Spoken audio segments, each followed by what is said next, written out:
8 prilli njihet si dita ndërkombëtare e romëve, gjithmonë diskutohet zhvillimi i tyre ekonomik e arsimor, por në qytetin e Korçës, realiteti është krejt i kundërt.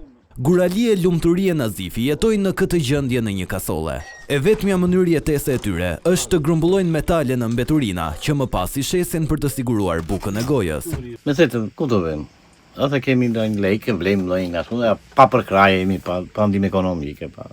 Kush bëhet merak për ne ishte vitin, kujt i bjerë alla për ne?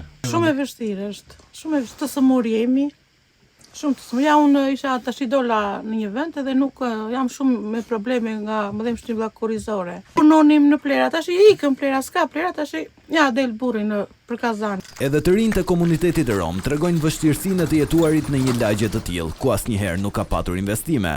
Shumë e vështirë. Është një jetë që nuk jetojmë dot këtu. Me plerave, me çfarë them nuk është shumë gjë e vështirë. E kura plasmasë çfarë të dalin.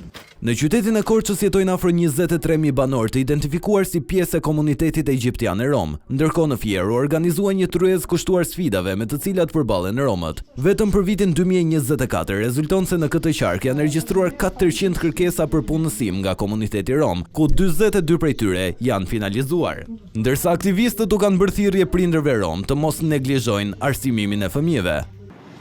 Unë do doja prindërve të rom, pikse pari që janë dhe niset, të çojnë fëmijët në shkollë, të arsimojnë që mos braktisin shkollën dhe mos bëjnë martesa të hershme.